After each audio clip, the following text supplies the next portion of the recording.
everybody. I'm Sean Reynolds from Sportsnet, about to be joined by Ken Weed from the Winnipeg Free Press. Together, we are Kenny and Renny. This is the Kenny and Renny post-game show after ho-hum, another Winnipeg Jets win, this time against the Columbus Blue Jackets. I put this game probably somewhere around the game that they played against the Seattle Kraken earlier on, the Calgary Flames earlier on. Some of their more impressive wins of the season, I would suggest, because I take a look at a team like the Kraken, a team like the Calgary Flames, and tonight a team like the Columbus Blue Jackets, and I see that those are teams that are trying to change their fate this season. I go earlier on, and I'm not saying that teams aren't trying, but I take a look at the Chicago Blackhawks, and I still think that this is a team that knows exactly where it's going. The San Jose Sharks, that's a team knows exactly where it's going. I guess I should throw in a win earlier against the Minnesota Wild as well, although I see the Minnesota Wild as a higher level than these other teams. But the whole point of what I'm saying is I think that those are teams that are trying to transition, right? And they may be in varying different spots of their transition, but they're teams that have had good starts to the season, teams that are building belief, teams that are kind of representing themselves the best way that they can represent themselves.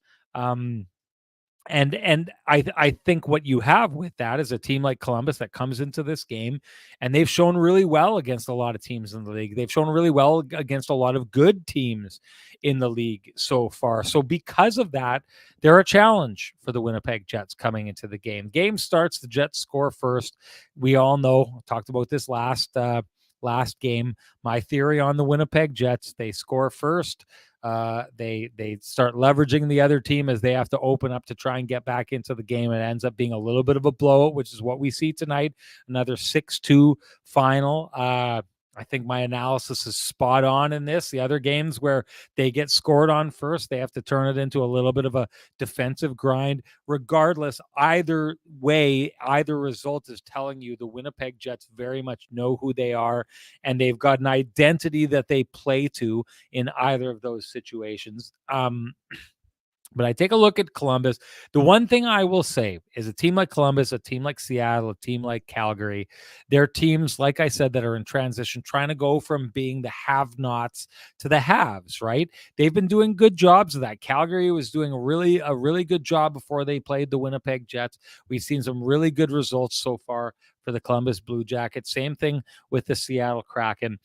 But when you are a team like that is trying to figure out a way, you're building belief is what you're doing. And I think that those teams have done a good job of building belief so far. I think the Columbus Blue Jackets have done a very good job of building belief. But when you're a team that's building belief, usually that means that your belief is thin. And I think that that's exactly the case with the Columbus Blue Jackets. I think they're a team that is trying to find itself, trying to get to where they're going. And because of that, their coach is saying, let's just do this, and we're going to succeed, right? And if you've got that belief, or if you're building that belief, things start going your way and you play a game and you get up and you keep going with that belief and you start getting the results that we've been seeing from that team as of late. But that belief is thin because you don't have a long track record of succeeding or that belief paying off for you to stick to it.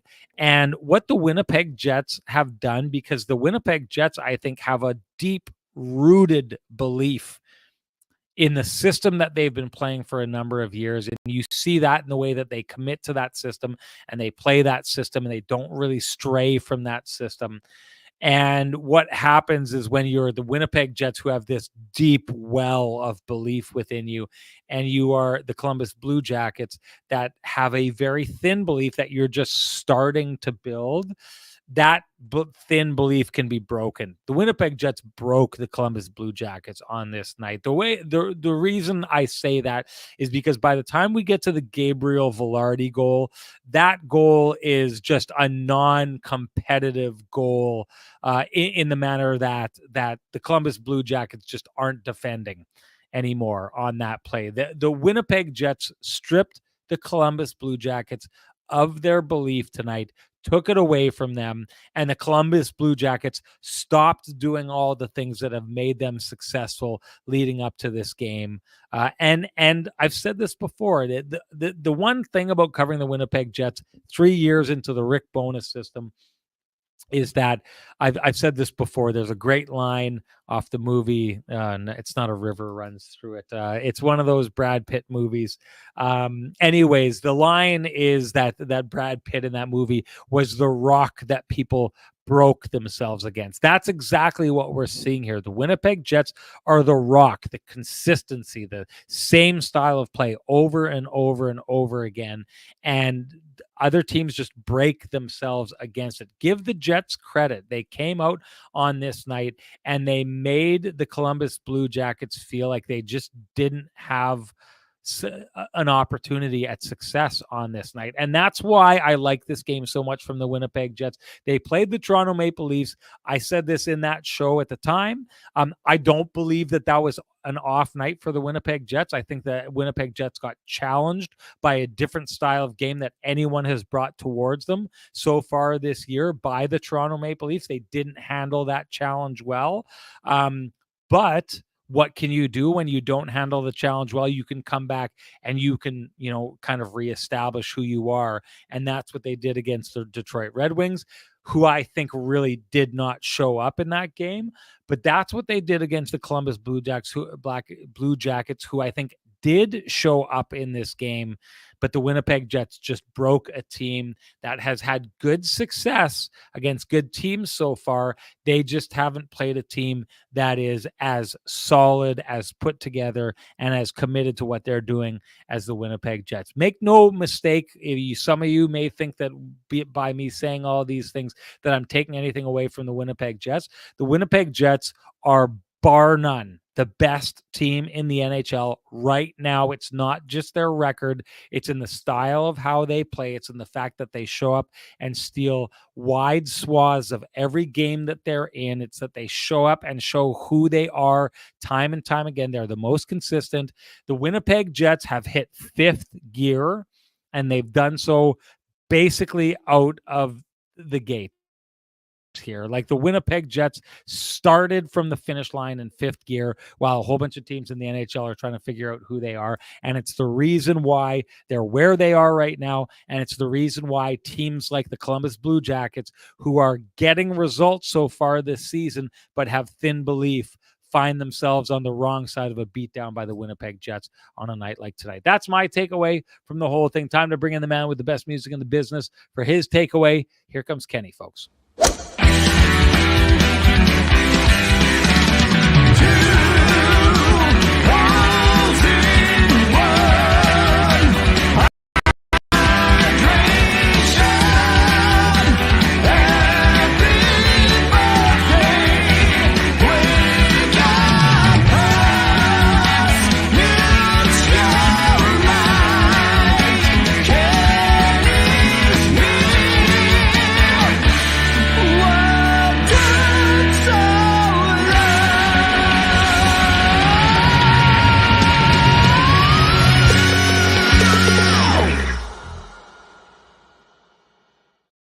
Ken, I never brought this up last show, but Dino No Frills says 20 points in the bank. This was something Gary Galley said in the last game that I thought was so interesting. Basically, the Winnipeg Jets can go 500 from now till the end of the season, and they'll be a 90-point team. A 500 hockey club in the NHL is a bad hockey team. Basically, the Jets have put themselves in a position where they can be a bad hockey team for the rest of the season and still likely make the playoffs. This start is absolutely phenomenal. I thought tonight's win was telling of what we've seen from the Winnipeg Jets so far. What did you see, Ken? Yeah, I mean, for sure. I mean, that's accurate. But the problem is if you play like a 500 hockey club the rest of the year, it means you're also not ready for the playoffs, right? That's, I think, why Scott Arniel was so dismissive to the question. But I mean, it doesn't take away from the fact that it's true. I know that was my question. I know it was your question, and he shooed it away like he didn't want any part of it. You were standing beside him. I'm not telling you something you don't know already, Sean. He He didn't want it. wasn't just he He wasn't was dismissive. dismissing it. He He said he wasn't didn't want any he part of it. wasn't dismissive of the question. He didn't like the idea of introducing to his players that they could basically take the rest of the year off and make the playoffs. That's what it was. Well, that's what I just said. No, isn't No, that no. Dismissive of a question means that you throw away the premise of the question. okay? Never mind then.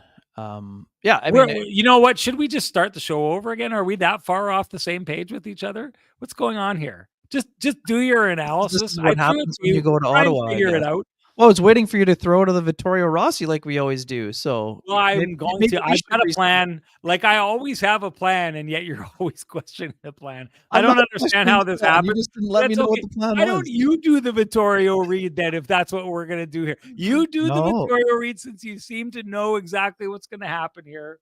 Just give no. us some analysis, Ken. They're craving it. All The right, all right. buffet is steaming right now, and you're sitting here and you're arguing with the waiter about what kind of fork they're handing to you. Let's just get going here. I can eat well enough with the small fork. It's okay, my friend. I've seen him eat with his hands at a buffet. People, don't worry about it. It was, I mean, it was an impressive game by the Jets on a lot of fronts. I mean, I think you touched on it. Columbus is a team that is trying to learn how to win. They've won a little more than people suspected in the early going, but again, they've had really good goaltending, much like Alex Lyon had been really good for the Red Wings until he ran into the Jets. Elvis Merzlikins, I didn't think he was bad today, but he still gave up 6 because the Jets' offense is found a way to crank it up a notch, Sean. I mean, after tonight's 6-goal effort, the Jets have moved past the Vegas Golden Knights in goals per game. I mean, all we've been talking about is how sound the defense has been, but this is the 5th time in 11 games the Jets have put up a 6 spot, which, again, is not what we were expecting, but it reinforces everything that you said out of the gate. So the Jets already have the belief in the defensive structure. This only reinforces the belief that if they play sound defensively, they will have an opportunity to produce offense, especially as you mentioned, if they score first and aren't chasing the game. It means that they will have an opportunity to take advantage of a team when they open up. And that's what, I mean, you and I were talking about this during the first period. Some of it is bounces, but the Jets are creating their own bounces because they've been opportunistic. When their opportunities come, they've been bearing down on those opportunities. And today was another great example of that. So, impressive all around. I mean, Eric Comrie, we talked a lot the last game. Oh, he gave up 3 against Calgary, two off the melon and in. Today, Eric Comrie was excellent, doing his job once again, improving to 3-0. And, now the big question is, when will Eric Comrie start next? I mean, the Jets are going home for 4 games on this homestand. 3 of them are against divisional opponents. One of them is against the Tampa Bay Lightning, who just, Sean, lost 5-3 to the Minnesota Wild. A team that continues to, push in the Central Division. Hold on one second. The crazy part about all this is if the Winnipeg Jets lose their next game and the Minnesota Wild win their next game, they're tied in the standings after all this. How insane is that? Right, which is, I think, that's why Scott Arniel was saying, even though the Jets had banked all these points, you still got, 2 teams kind of nipping at their heels. In the Dallas Stars and Minnesota Wild. So, yeah, I mean, Central's tough. It's back to being kind of a meat grinder division. Yes, we know the Blackhawks are, still on the way up and on the rise, but, everybody else in the division is pretty competitive, as it turns out, especially at the top end. And there's going to be teams battling for those 7th and 8th, those 2 wildcard spots from the Central Division as well here. Even though we know that some of the teams in the Pacific will almost obviously be in that hunt also. But yeah, I mean, the Jets have the Tampa Bay Lightning rolling in. They'll play them twice in this next 7-game stretch. They'll play the Florida Panthers twice in an 8-game stretch. They got the Colorado Avalanche coming to town. Despite some of their struggles, they're always dangerous. The Dallas Stars are coming to town. So yeah, I mean, when you and I are just talking about the level of competition rising and sort of putting up a caution flag and people are freaking out about it, I mean, we're just stating that there are tougher tests around the corner. I mean, it's taking nothing away, like you said, for what they have done to this point in going 10-1. They have beaten some good teams. But if they want to continue staying at the top of the Central because teams are chasing them, they'll have to continue to play at this rate. And they're going to have to stay as committed as they have been because some of the other teams they're going to be playing are a little bit more dangerous offensively. So, the scoring chances you give up, they have to do a good job of limiting them. Like tonight, 17-5, high danger chances at 5-on-5. So, I mean, that's impressive. Rainman 13. Yeah, this is what Eric Comrie needs to do. Give his team a chance. It's what he did again. He made a couple of important saves early on. Jets offense got rolling, and he was steady, rock steady again. 2 of his 3 starts were absolutely excellent. The third start, he was fine. There were 2 off his mask, but Eric Comrie is doing the job. We've been talking about this going into the year, Sean.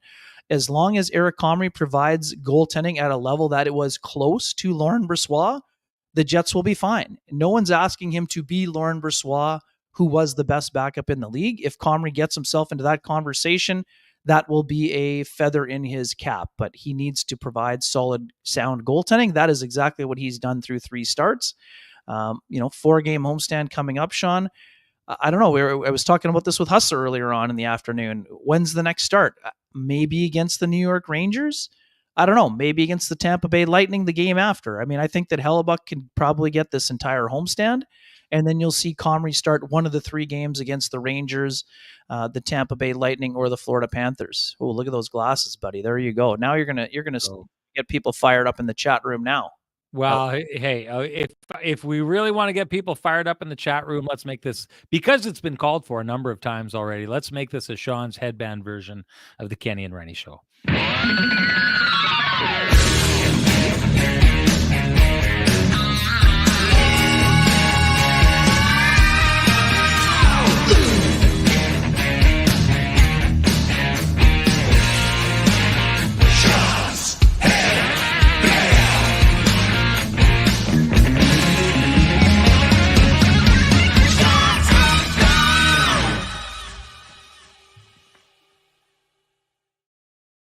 I'm going to tell you, Ken, as much as I love the Vittorio Rossi look, I kind of feel like the headband clashes with the fine living sort of look that I have with Vittorio Rossi. I'm not saying that it doesn't kind of go with everything, but what I am saying is that I can wear non-Vittorio Rossi clothing and the headband elevates it in a way on nights like tonight when I'm not like a Vittorio Rossi man. You're not like a Vittorio Rossi man. The headband kind of saves us, but all the other nights, Frankie and the boys save us because we look like $1 million whenever we're draped in the clothing George Costanza in the velvet, draped in the Vittorio clothing from Frankie and the boys. You know what to do, folks. If you want to be draped in something that feels as comfortable as velvet but looks like $1 million, head on down to Gordon Avenue. Walk in, loudly proclaim Kenny and Renny sent you when you go into Vittorio Rossi. Ask for Frankie and the boys, and they will do you up right. It's very Axel-esque, I have to tell you. It is. As people that have enjoyed the odd Guns N' Roses show, you look a little Axel-esque with the headband. I thought you were going to blow people away with the headband and the glasses, though. No, hey, listen, we can't give them everything all at once. Like these folks, they got to build up to that. I don't know if they can handle that. There's still people who couldn't handle that loss against the Toronto Maple Leafs, and they disappeared for an entire show. We can't throw too much at them. It will overwhelm them. We need to, when they can prove to us that they can handle a loss and not disappear en masse, then maybe we can go in that direction. But we can't give that kind of trust to that audience that's shown us that. They're soft at times. They need to stiffen up. They need to be better, and then we can bring that kind of stuff to the table. One thing that has not been soft is the power play. I wanted to wax poetic a little bit about the power play.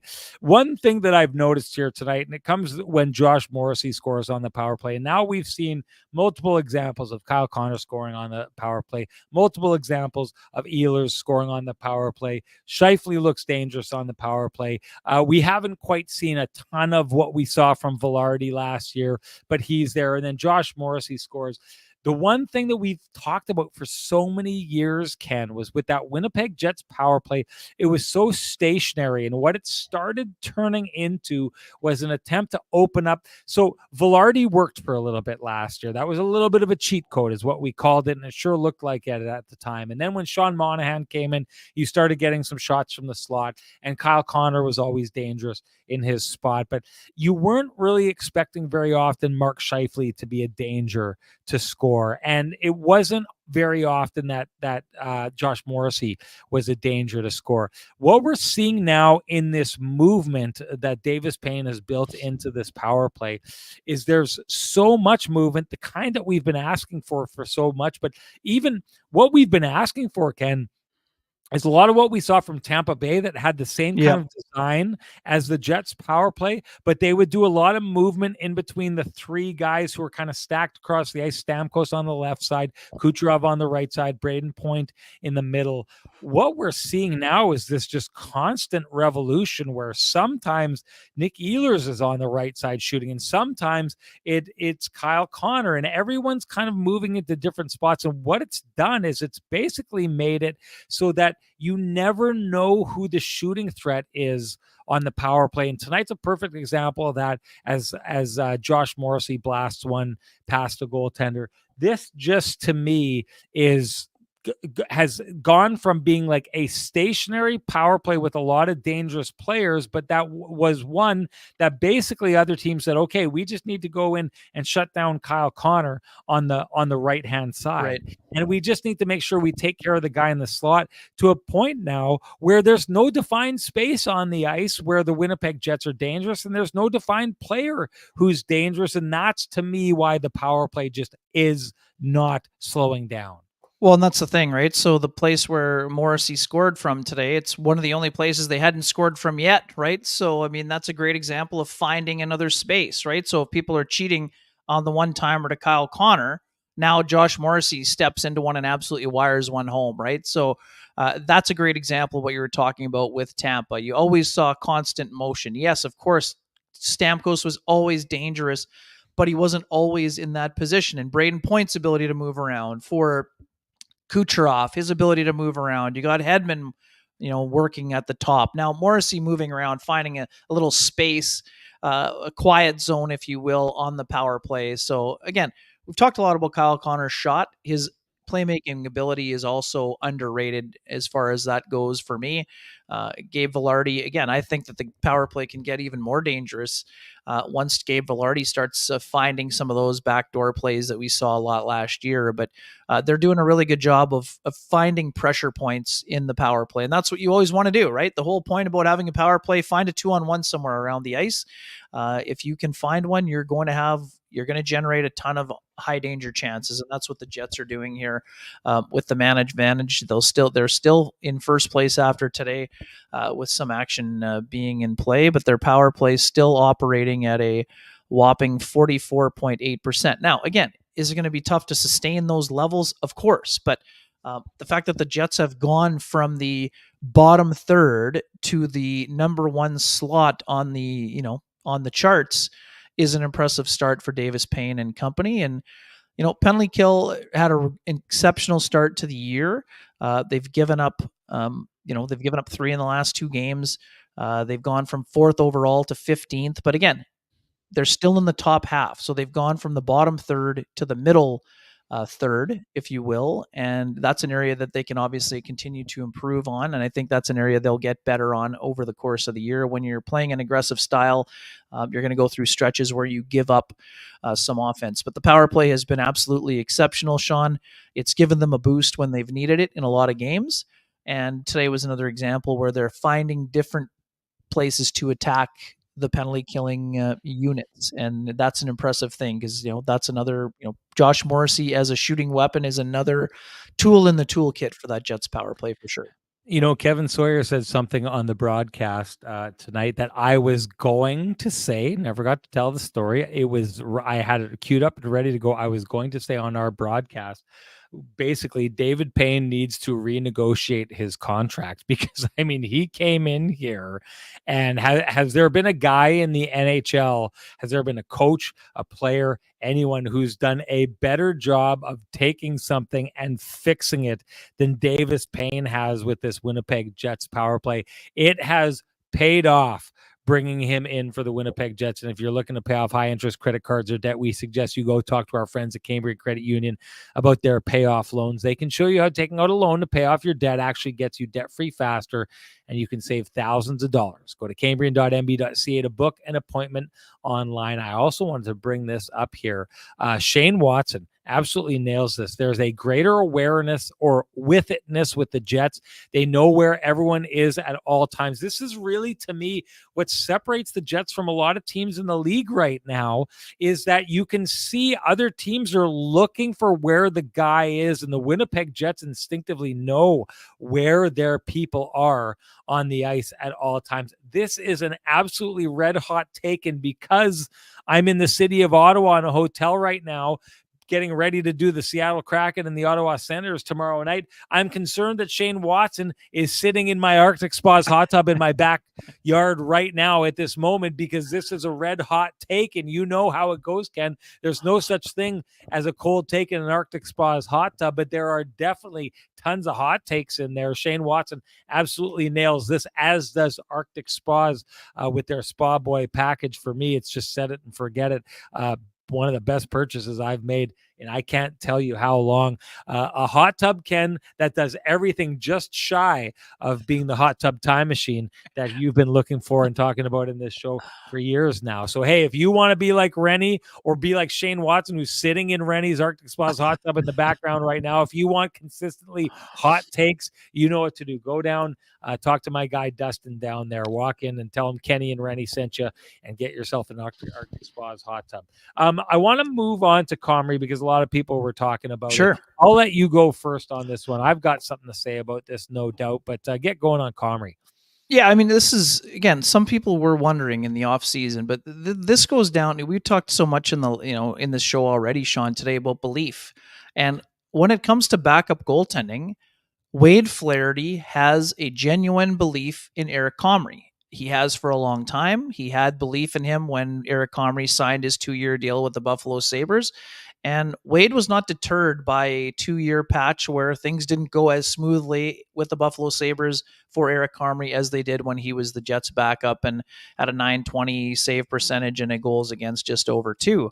He knew that Eric had suffered some injuries and he was playing against a very porous defensive club in the Buffalo Sabres. So while a lot of folks were up in arms over Eric Comrie's return and thinking this was just another loyalty play, this was something that Wade Flaherty believed in Eric Comrie. He knew he would value being back here. He knew that he was going to put in the work to do his best to win the job. And he was in full competition. We talked about this, Sean. The Jets' original plan, I think, was Comrie as a backup, and they brought in some competition for him later in the day when Capo Kakinen was available. So he went out, won the job in training camp, came into the season, won his first start, had a couple go off his mask and given up 3, but still winning against the Calgary Flames. Then today, he looked very calm right out of the gate, Sean. We were talking about it during the first period. Comrie looked calm. He provided stability. There was not any glimmer of a, oh boy, there is a soft goal early. I mean, Eric Comrie looked very confident from the get-go. He knows he has the belief of Wade Flaherty. He's been working incredibly hard with them. We know there's a great working relationship with Connor Hellebuyck dating back to their time training for years. And we know there is a clear delineation of starter and backup here. And hey, if other teams want to go with the tandem, that's fine for them. But we know that Eric Comrie respects Connor Hellebuyck, knows that he's a workhorse, but we know how hard Eric Comrie works on the daily, even though he knows he may only get somewhere in the neighborhood of 20 to 22 starts. If it's more than that, we'll see. But he's an incredible worker bee. He's one of the most positive people on the planet, and he brings a certain level of tenacity and we often talked about dark clouds, Sean, for a time with the Jets when they were going through a rough patch, a few years ago. This guy's an absolute ray of sunshine when he walks into the building. He works his ass off, and he provides the type of, work ethic that is required for the job. Never cheating on shots, always happy to stay out late. And put in his work, and he's being rewarded for it in the early going. Again, he's got to do it over the course of the year, but there have been no signs to me that Eric Comrie can't handle the job, and he's done a great job of earning the confidence and trust of the coaching staff when he already had the trust and confidence of goalie coach Wade Flaherty. We've talked about this before. I'm always kind of surprised with our chat room and with the discourse that happens within the Winnipeg Jets hockey fan community. The concern that always seems to pop up about backup goaltenders. Like, is there not enough trust and faith in Wade Flaherty at this point that you don't think that whoever comes in, you are going to get the very best version of that player? Like, I think that's the thing that fans should take away as being obvious at this stage now. Whoever comes in, whether it's Laurent Brossoit, who was an unknown commodity before he came to Winnipeg, and then came and found his career at one time, looked to be challenging Connor Hellebuck to to the starting net for a bad start that he had a couple of years back, and then leaving and going and winning a Stanley Cup, out-dueling Connor Hellebuck in the playoffs that year, and then coming back and being phenomenal to the point that I said it a million times last year. There's no difference between the Winnipeg Jets with Laurent Brossoit in net and Connor Hellebuck in net, to bringing in David Riddick and basically rejuvenating his career to a degree. He tailed off towards the end of the year, no doubt, but for the vast majority of that year, the Winnipeg Jets were in fine hands when David Riddick was in there. To Eric Comrie, who I don't know why people would have thought it would be so much different. Yeah, I guess you see him go elsewhere, but his time as a Winnipeg Jet was all we talked about in our Kenny and Renny shows back then, Ken, was that he deserved more starts than he was getting because he had done such a good job. And he's doing that again on this night. Multiple keg save of the game opportunities, absolutely huge moments in this game. If this were Connor Hellebuck and he'd played the exact same game that Eric Comrie just played, people would have been raving about the Connor Hellebuck best goalie in the league, Vezina Trophy, another Vezina Trophy important, huge timely saves that absolutely turned this game around. That's what people would be saying if it were Connor Hellebuck in net. And they should have been saying that, because that's exactly what we saw on this night from Comrie. That breakaway save to me early in the game. You know what? Let's just go there right now. For me, that's early in the game. That I'd like to say, I don't know why I'd like to say that, but someone could say that the game could have turned out different if they would have scored on that play, because I think that would have made it 2-2 at that time. Maybe things could have been different. I don't think they would have been different. I think the Jets play a very specific brand that they keep playing, and they would have broke Columbus regardless. But you can only ask the goaltender to do what he's supposed to do. And on this night, you talked about Elvis Merzlikins. There's no doubt who is the better goalie on this night. For me, that's my keg save of the game. That's the one that I give to him. Ken, what do you got for keg save of the game? Yeah, I know I had tried to talk myself into the 2-on-1 save on Danforth, but the more I thought about it after we had discussed it, I have to agree. The save on Monahan, it's early. And the reason why I like it, Sean, is how calm Comrie looks. There was a time in Comrie's career, early on in his career, and actually Eric joked about this a little bit when talking with Mike McIntyre after the game, my colleague from the Free Press, and talking about 2017 and making his debut, winning his first game in that building. Talked about how he was a little bit more jittery before he got the experience. And to me, he just looked incredibly calm, and he didn't kind of, he was as nonchalant in his answer to Mike as he was in making the save. It was quite frankly a little bit Hellebuckian, as Julie Sue pointed out in the chat room, Sean. He took away the angle and just calmly made the glove save. And he knows that Sean Monahan is leading the Blue Jackets with 5 goals at that time. And then later on, he had 6. But he went out, covered the angle, and made a very calm save. And I think that's the kind of save that instills confidence in your teammates. And that's why I'm going to agree with you. I think that the save on Monahan is also my keg save of the game, my man. Just before I go and announce the winner of that one, I just want to say this. It is something to be the goaltender who has to sit back on a night like tonight and watch the Winnipeg Jets absolutely dismantle the other team and keep the play in the other end. But be there to make the big saves when those big opportunities happen. That was Comrie tonight. This is one of the things we talked about again about Connor Hellebuyck and what makes him good is that he's the kind of goaltender who can handle high volume. We've seen it, but he can also handle when things get a little bit sleepy, and yet he's there for the big saves on the other end. That was exactly Comrie tonight.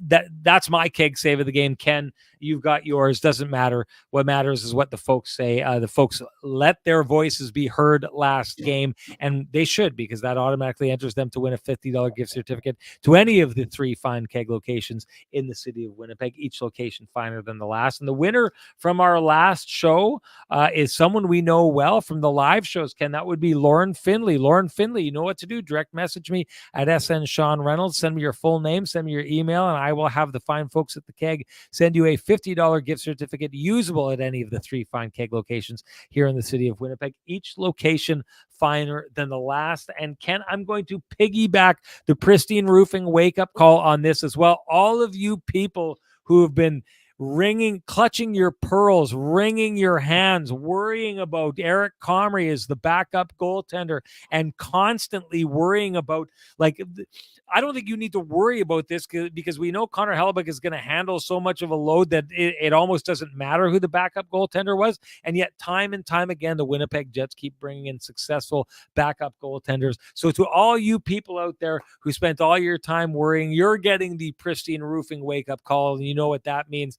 Time to give North End Rick the Pristine Roofing wake-up call. He's the guy who will tell you everything you need to know about your roofing, siding, and exterior needs. Give him a wake-up call at 204-981-6289. You can also call Pristine Roofing at 204-237-7663. They are the absolute best, and I think this is one of the more deserved wake-up calls for all you folks. You know who you are out there. You haven't been doing it the last couple of shows, but you know who you are. You've been fretting and fraying and all those kind of things. Stop doing that. Don't worry about it. The Winnipeg Jets, Wade Flaherty's got you covered. You can stop worrying about all those things.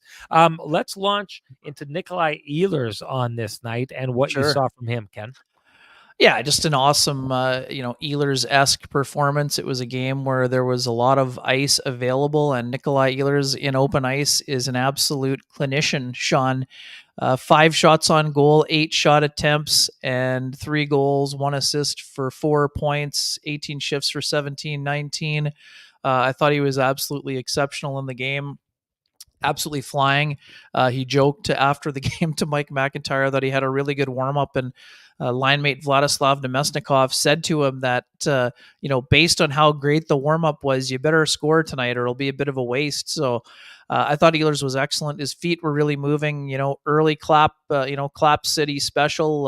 I think it might have rode up the stick of Jordan Harris. I'm not 100% sure if it maybe changed direction a little bit on Merzlikins. But again, that's an absolute, bomb.com special, and it really kind of got him going. And after that, Shawnee, he just had goal scorer's legs from there on in. I thought he was absolutely flying and really showing great chemistry on that line again in the contest. Again, his start to the year has been absolutely fabulous. I know that folks are wondering, can there be an extension on the horizon? I think that both sides still want to play this out. Again, I'm not trying to be a Debbie Downer here, and if the Jets come to Nikolai Ehlers with an offer he's happy with, then for sure, he's going to consider it. But I think that his plan going into the year was to sort of see how he was going to be used by Scott O'Neill. And, again, he's enjoyed his time here, and I think he's open to seeing what happens. But, I think there's also just a little bit more patience required from Ehlers to make sure he sees what's happening. T. Mackey says Ehlers is going to get paid. I do think that Nikolai Ehlers is definitely on his way to getting a raise, whether that's here or elsewhere. And there's lots of time to sort out the rest here. And, I just thought that Ehlers was awesome here this evening. And here's a guy that, again, he's been wanting to get onto the top unit at some point. But, we took Davis Payne saying, Nikolai Ehlers, we're going to try. We're going to try you in the pop position in the slot. And, we were always wondering, he and Scheifele play the same side normally.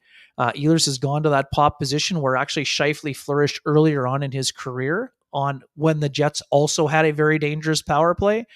And he's found a real good home there. And I think it's definitely something that has helped him. The extra touches on the power play are helping Nikolai Ehlers feel confident. And when he's able to get himself into some open ice, he is an absolutely, he's a game changer. Scott Arniel has talked about it constantly. He talked about it in the offseason.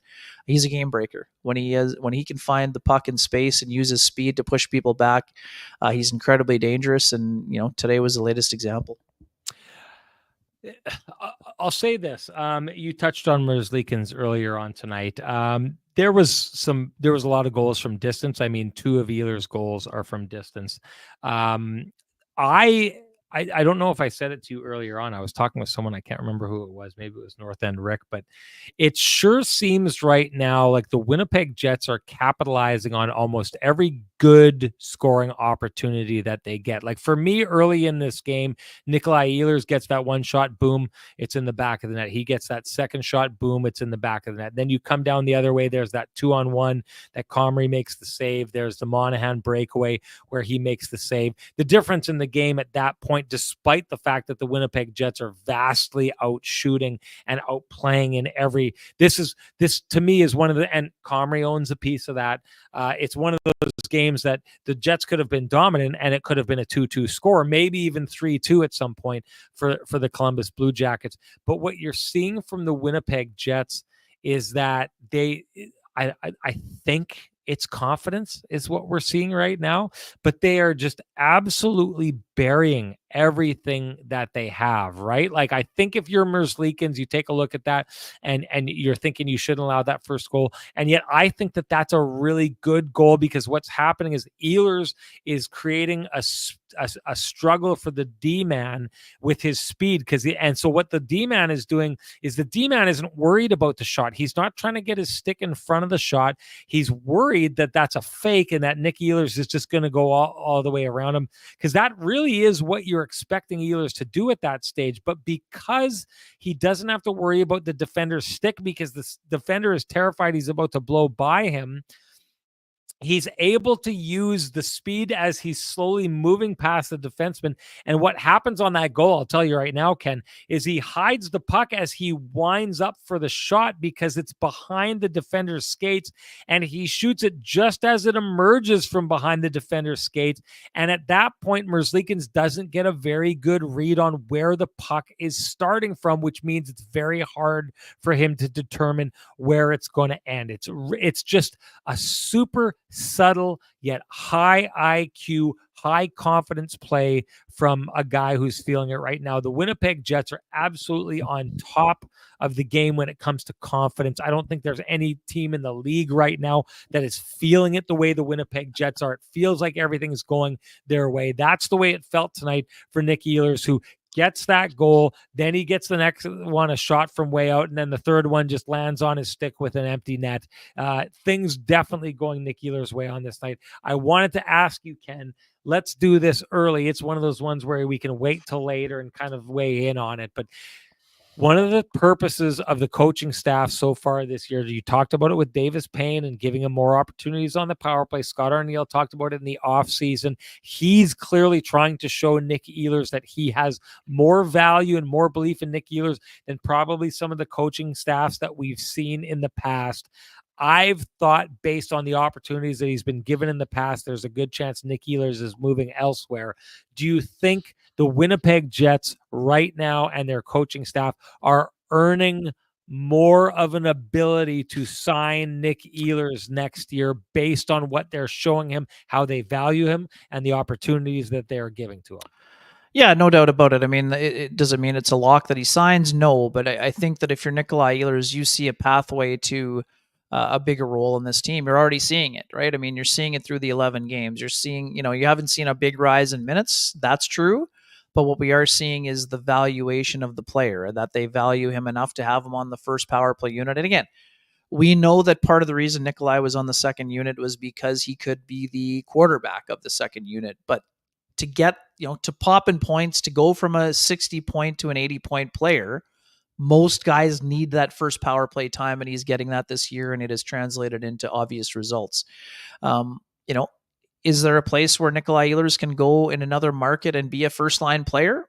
I mean, that remains to be seen. If he gets to UFA opportunity and he has a chance to listen to other teams, then he'll listen to other teams. Does that mean you have to go to a San Jose Sharks team or someone near the bottom of the standings? I mean, that also remains to be seen.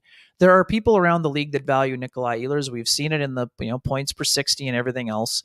But we need to see Nikolai Ehlers pop and become a 80-point player. Now, again, I am the first to say it. You need to be on the first power play unit. Now that he's on it, I've said this for years. I've often thought Nikolai Ehlers could be a 40-goal scorer and an 80-point player. So he's well on his way to becoming that. If he can stay healthy, if he continues to produce at this rate, he can be that kind of player. And when you're that kind of player, that's when you move into the upper echelon contract territory. So that's my long-winded way of saying, the door is still open, I think, on both sides. But again, there's a long way for this to play out, and we'll see over the course of the year. I mean, what do you think? I think at the beginning of the year, I thought that he was gone, right? And I've said so on a number of shows before, and I do think that in the past, the Winnipeg, I think for the majority of time, he's been in Winnipeg, and Nick Ehlers has been in Winnipeg for a really long time. He's been an underutilized asset, and I think that's a long time to watch yourself feel like you are not being given the opportunities that you've earned, and it's only natural for a player to want to go elsewhere to see where people are going to be giving you that opportunity. I still think that is a very, very high risk. It may be too late.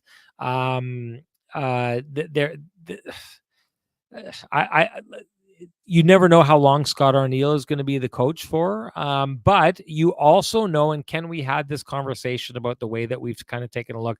We had this conversation behind the scenes about Andrew Kopp and how we take a look at Andrew Kopp and think Andrew Kopp is a player who's from Detroit. He's a Michigan guy. He's now playing for the Detroit Red Wings, and it seems like it should all be perfection. When I talk with Andrew Kopp, and this is not Andrew Kopp saying this to me, this is just me getting a feeling from him. I feel like Andrew Kopp takes a look at Winnipeg and thinks he is a little jealous. I think he's a little jealous of the team that they have, how they perform, how they have each other's backs, how they're kind of so locked in unison because they don't have that there. And so for every search for opportunity that Nick Ehlers could go on, there's also a standard in Winnipeg that is held year after year after year that you know that you're going to get. I was just downstairs. I'm doing the game tomorrow with Sammy, and we were talking about it. The more you cover this sport, Ken, the more you realize there's a good chunk of teams in the league, 10, maybe more, that just don't know what the heck is going on. They don't have it together. They're just going out on the ice and they're trying to figure it out from game to game. When you get to a point where a team has it figured out season to season and they've got a good identity and they know who they are and they know the kind of coaches to bring in for the I use the Minnesota Wild as an example. You take a look at what's happening with the Minnesota Wild. I think they're a team that consistently performs above the players that they have. Now, they're a mushy middle team, and it's kind of held them back, but I do think that the Minnesota Wild have an identity, and that identity, it makes it easy to draft players, to bring in certain kinds of players, to bring in certain kinds of coaches, and so on and so forth. There's a whole bunch of teams out there that I think are just winging it that have no idea. And when you get stuck on one of those teams, you're kind of stuck in no man's land. That's the worry. If you're Nick Ehlers and you go out and you take a payday for a team that says, we're going to give you all the ice in the world, you may go out to a team that doesn't know who they are, doesn't have an identity, and you may get lots of ice time, and you may also go out there and be frustrated night after night after night because your team's kind of all over the place. So I think the Jets are putting their best foot forward. I don't know that it has got them on the other side of things yet with Nikolai Ehlers, where I believe he was on his way out, but I sure think so far the Winnipeg Jets and their coaching staff have shown him everything they possibly can and are giving him something to think about. Do you want to weigh in on what he's worth as a UFA? Yeah, I think let's just go quickly. I mean, again, with the cap going up, it's still hard, and when if this gets to July 1st, then there's other teams bidding. But I'd said it last year. I think in the summertime, I said it's got to be north of 7. But I can't see the Jets being able in a position to offer him the Connor Hellebuyck, Mark Scheifele money. So I don't think he gets to 8.5 here. Can he get that somewhere else? I'm not sure. But to me, I'm going to say north of 7.5 and less than 8.5 would be right now. But, is there another team that's willing to pay him more? I mean, that we won't know until July 1st. But it wouldn't shock me if another team wanted to pay him 8.5. Would it shock you? I mean, I think here in Winnipeg, it'll be 8 or less. But, again, on the open market, could he go north of that? Depends on how high the cap is going in this year. But Elliot Friedman has said it. He's expecting the number to go up significantly. Whether that's 5 million or whatever, we'll see. I think it's less than 8 is Fair. where it ends up, and I think it's like that because the one thing I would see from Nikolai Ehlers is spending his time in Winnipeg is at least, again, I'll say this, like the Winnipeg Jets as an organization do a lot of things right. Now, do they have things to figure out? For sure they have things to figure out. Do I believe that they've figured things out? I'll believe it when I see it. It's one thing that's going to drive the people crazy on this podcast throughout the year. I'm telling you right now, I said at the beginning of the year, the Winnipeg Jets figure themselves out earlier than everyone else. I think what we're seeing from the Winnipeg Jets right now is that they are a team driving in 5th gear, where the vast majority of the rest of the league, including the good teams, are in 2nd or 3rd gear. I think the Jets' problem over the years is that they get into 5th gear, and then when other teams get into 5th gear, they can't follow. I need to see them prove to me otherwise. And the unfortunate part about that is they can keep doing what they're doing right now, and it doesn't tell me anything because I take a look around the league and I don't see a lot of teams that are putting their best foot forward right now where the Winnipeg Jets are. But the one thing I will say is the fact that you get a Winnipeg Jets team that consistently comes out, has an identity, and is pushing to be a playoff team year after year, and struggling to put points in the bank early, whereas other teams, I think, are taking things off. That says something about it. It says something about the place that you're going to be. And I think for a guy like Nick Ehlers, he's learned enough, at least from the Jets, that he may not necessarily be with the Winnipeg Jets, but I think he'll be looking for a team that is going to provide some consistency, because I can't imagine how frustrating it would be to go for, I think Andrew Kopp is in a really frustrated place right now. And watching that Detroit Red Wings team no-show the way that they did the other night, I think for a player like Andrew Kopp, who had so much pride for years in the Winnipeg Jets and how they would show up and then got to go play for the New York Rangers, I think it's a frustrating place to be right now for him. Yeah, totally fair. Just one quick thing on Ehlers to wrap up the conversation. He needs to have a big playoff, right? 4 goals, 14 points in 37 playoff games. Yeah. For a guy as skilled as him, and opportunity will be part of that. Being on the first power play will help him get some points in that front too. But he needs to have an important playoff, in terms of, for some teams anyway, in terms of taking that next step. And Nikolai Ehlers has played through a lot of pain. He's played through injury. But that's one area where he's going to have to, elevate his game when it matters most. And I expect him to do so this year. Yeah. Okay. Why don't you give Sweet Lou a shout out before we go any further? Yeah, right on. For folks who have realty needs, they need to have met, whether you're buying, whether you're selling, whether you're curious what that house on the corner is going for these days, you can contact our main man, Lou Ferlin at Royal LePage Dynamic Realty, 204-791-9971, or at the office, 204-989-5000. His email is lou@louferlin.ca. That's LOU@LOUFURLAN.ca. Lou Ferlin, excellent realtor, excellent human being, and excellent supporter of the community, including our podcast. I'm going to lead off with the Johnston Group got you covered play of the game here. I thought, okay, so this was interested because I'm having a conversation with Matty Runge, who's our producer for the game tomorrow. He was checking out the Jets game, and the play that I looked right away and thought, I think this is a subtle, we've got you covered play of the game. He thought it was a risky play, right? I didn't think it was a risky play. You watch the Winnipeg Jets play, the defensemen have really good gaps. And the other thing the Winnipeg Jets do, go back to that play that we raved about. I raved about. I know that it was my TCB lamplighter of the game. If you remember that game, I can't remember who it was against, Ken, but the team is exiting the zone, and Kyle Connor skates, lifts the stick, against Seattle, brings the puck back, doesn't allow it to get out of the zone, and then sets up a play, and it's in the back of the net. The Winnipeg Jets treat the keeping the puck in the zone like it's life and death. Like they approach that. And this is the thing I talk about again with details. Whereas the team is just casually trying to get the puck out, the Winnipeg Jets are acting like their lives depend on keeping the puck in. And on this night, it's a play by Dylan Samberg, who starts backing up but uses that big frame and that long reach that he has to chip the puck off the stick of the player who's bringing it out of the zone.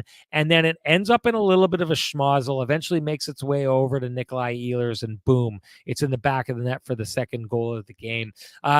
We typically talk about the "we've got you covered" play of the game, and how it's usually kind of a bit of a defensive gem, and there were some of those on this night. But for me, this is one of these things where it's like, I know that you forwards are back checking with a plum, that you are doing it very, very hard.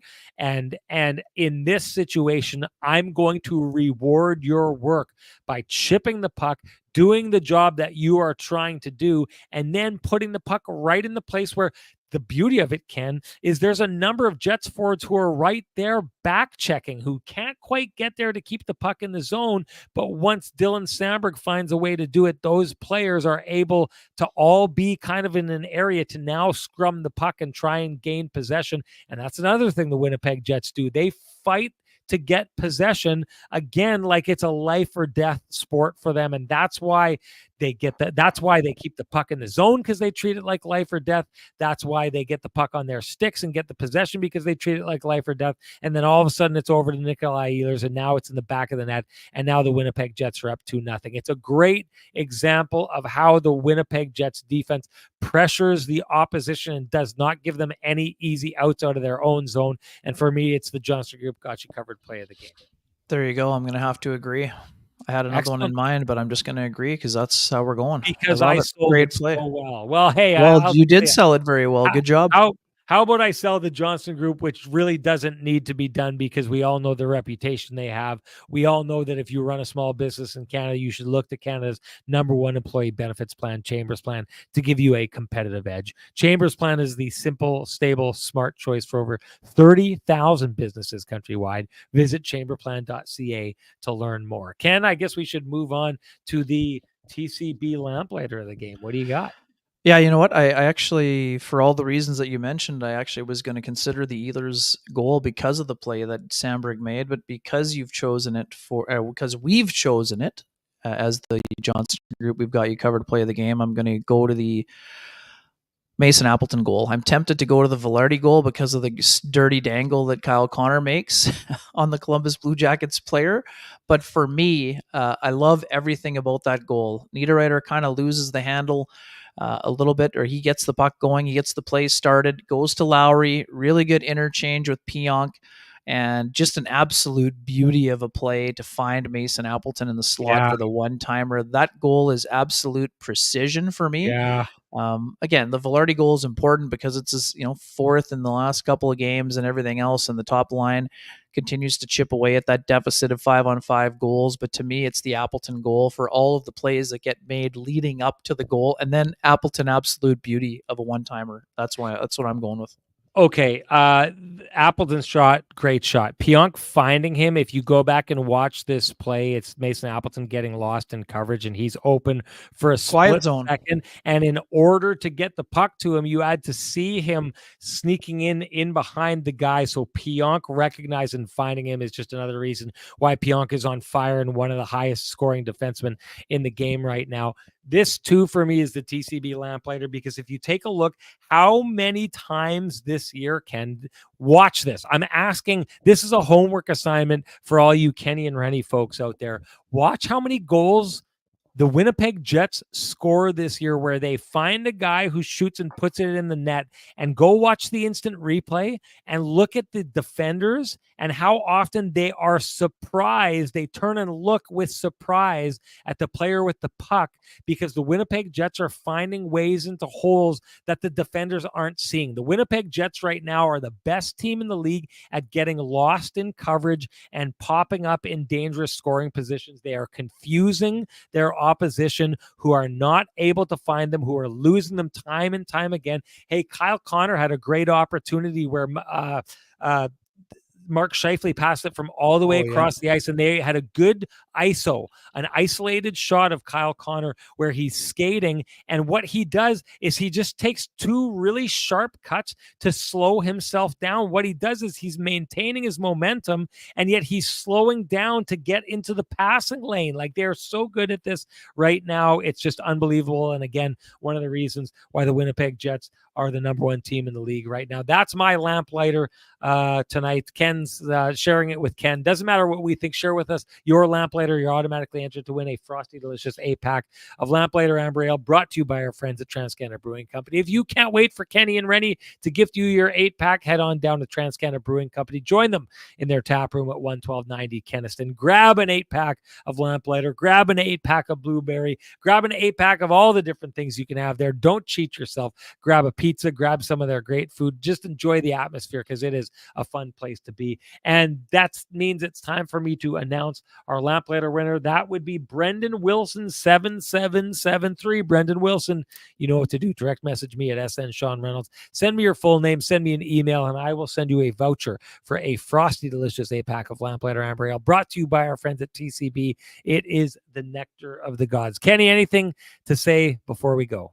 Yeah, just one last one. I mean, we talked about it the other day. Team Canada scouting the Jets heavily. Once again, I believe Don Sweeney and Kyle Dubas in the building this evening, according to my colleague Mike McIntyre. So, again, Doug Armstrong told me this in St. Louis the day he was talking about the Jake Neighbors extension. When I asked him a couple quick things about Team Canada, we know there are players in the conversation, and they continue to be monitored closely. So that's good news for them. I'm doubling down. I'm saying it again. I know people thought I was crazy for this. Mark Scheifele makes Team Canada. Yeah, I think he's going to be on the team as well. Yeah, Morrissey definitely a lock. Josh Morrissey's there, but I don't think Adam Lowry is going to be there, but Josh Morrissey's going to be there, and Mark Scheifele is going to be there. And this is the interesting. I mean, a little sneak peek. Be talking a little bit about one of the Seattle Kraken players, Jared McCann, who's jumped out to a hot start here. I think he's a long shot to make the team, but the one thing we need to realize, we're not that far away from announcing this roster. So a hot start matters. And I think I looked Jared McCann as, I think, in 5th in scoring by Canadians right now.